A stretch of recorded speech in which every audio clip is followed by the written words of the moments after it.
നമസ്കാരം കൂട്ടുകാരെ. ഞാനിന്നൊരു പുതിയൊരു കഥയായിട്ട് തന്നെയാണ് നമ്മുടെ മുന്നിൽ വന്നിരിക്കുന്നത്.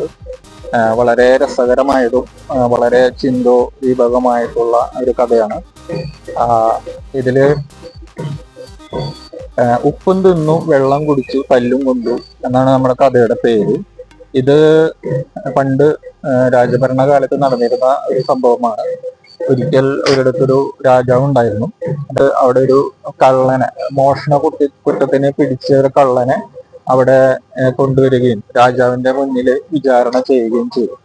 അപ്പോൾ അന്നൊക്കെ എന്ന് പറഞ്ഞു കഴിഞ്ഞാല് ചെറിയ മോഷണ കുറ്റം അങ്ങനെയുള്ള കാര്യങ്ങൾക്കൊക്കെ ചാട്ടവാറടിയാണ് കൊടുത്തിരുന്നത്. അതായത് മുക്കാലിയിൽ കെട്ടിയിട്ട് ചാട്ടവാറ കൊണ്ട് അടിക്കുക എന്ന് പറയുന്ന ഒരു ശിക്ഷാരീതിയാണ് അന്ന് കൊടുത്തിരുന്നത്. രാജാവ് ചോദ്യം ചെയ്തതിൽ നിന്ന് രാജാവിന് മോഷണം ചെയ്തു എന്നുള്ളത്, കുറ്റകൃത്യം ചെയ്തു എന്നുള്ളത് മനസ്സിലാക്കുകയും രാജാവ് അദ്ദേഹത്തിനെ 40 ചാട്ടവാറടി അടിക്കാനായിട്ട് ഉത്തരവിടുകയും ചെയ്തു. ഇത് കേട്ട് ഈ കള്ളന് ഒത്തിരി വിഷമം തോന്നി. 40 ചാട്ടവാറടി എടുക്കാനുള്ള ഒരു ശേഷി എനിക്കില്ല, അല്ലെങ്കിൽ അതെനിക്ക് സഹിക്കാൻ പറ്റില്ല എന്നുള്ളത് കൊണ്ട് രാജാവിനോട് ഒരു അഭ്യർത്ഥന വയ്ക്കുകയാണ്.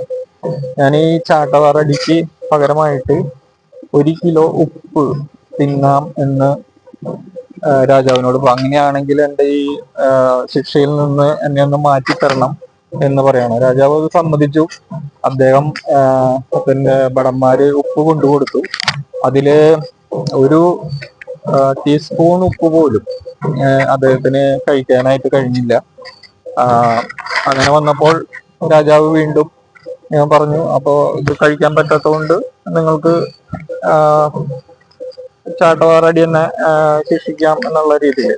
അപ്പൊ അദ്ദേഹം എനിക്കൊരു അവസരം കൂടി തരണം എന്ന് രാജാവിനോട് ചോദിക്കുകയാണ്. രാജാവ് പറഞ്ഞു, എന്താണ് വേണ്ടതെന്ന് ചോദിക്കുമ്പോൾ ആള് പറയും, ഞാനൊരു കുടം വെള്ളം കുടിക്കുകയാണെങ്കിൽ എന്നെ ഈ ശിക്ഷയിൽ നിന്ന് ഒഴിവാക്കി തരണം എന്നുള്ള രീതിയിൽ പറഞ്ഞു. രാജാവ് അത് സമ്മതിച്ചു. ഭടന്മാര് അദ്ദേഹത്തിന് ഒരു കുടം വെള്ളം കൊണ്ടുകൊടുത്തു. നമുക്കറിയാലോ ഒരാൾക്ക് എന്തുമാത്രം വെള്ളം കുടിക്കാൻ പറ്റുന്നുള്ളത്. അയാളുടെ കഴിവിന്റെ പരമാവധി ശ്രമിച്ചു. കുറെയൊക്കെ വെള്ളം അകത്താക്കിയെന്നുണ്ടെങ്കിലും അത് പൂർത്തീകരിക്കാൻ അദ്ദേഹത്തിന് കഴിഞ്ഞില്ല. അപ്പൊ ഇനിയൊരു അവസരമില്ല എന്നുള്ളത് കൊണ്ട് രാജാവ് സ്വാഭാവികമായിട്ടും അദ്ദേഹത്തിനെ ചാട്ടവാറ കൊണ്ടടിക്കാനുള്ള ശിക്ഷയിലേക്ക് പറഞ്ഞു വിടുകയാണ്. അപ്പോ അദ്ദേഹം ചാട്ടവാറടി ഏൽക്കുന്നു.